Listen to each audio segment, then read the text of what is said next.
All of America's richest started as small business owners. They went from SMB to industry tycoons, and here's how you can apply what grew their businesses to your business. Walt Disney bankrupted his first company before the age of 22. He started Laugh-O-Gram Studios in Kansas City. He started with borrowed money and dreams to animate a story in a new way. Walt was talented, but the business didn't make money. Couldn't meet payroll, he slept in the office. He once paid an employee with a camera instead of a check. He even went and ate leftover scraps from a local restaurant just to get by. Laugh-O-Gram's stories were innovative, but the business wasn't, and it collapsed. So he picked up to LA, moved to LA with $40, a suitcase, and a half-finished roll of film. And that's where everything started. And there, he and his brother Roy launched a small studio from their garage. They had no idea it was going to work, but they made what they could with what they had. So their first success were the Alex comedies. It was a mix of animation and live action. Then came Oswald the Lucky Rabbit,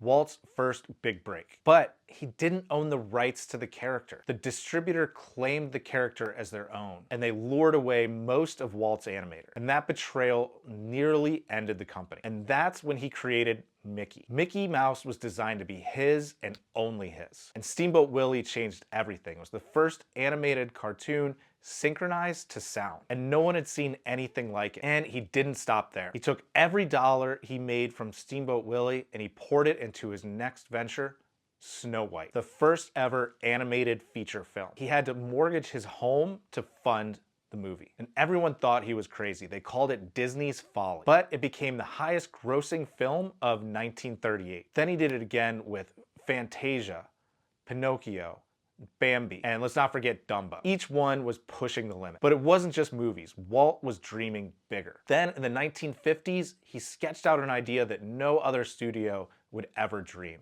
A theme park. Physical world built from a story. Disneyland. He couldn't find any banks to finance it, so he created a new company and he used money that he got from a TV deal to fund the build out. On opening day, it was chaos. Rides broke, it was a laughing stock. But families showed up and they kept showing. He didn't just build a park, he built an entire ecosystem. Films, TV characters, toys, music, theme park, resorts, they all reinforced each other. What started as a bankrupt studio and a stolen character became one of the most valuable brands in world history. And here's what you can take from it. Number one, failed business is tuition.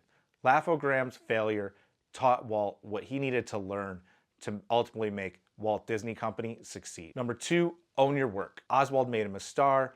Mickey built him an empire. Think system. Characters weren't just products, they were pillars to a bigger world. And lastly, bet big when it matters. He didn't hedge on Snow White or Disneyland, he went all in. So follow us for more of America's richest and more on our favorite topic, buying and growing small businesses.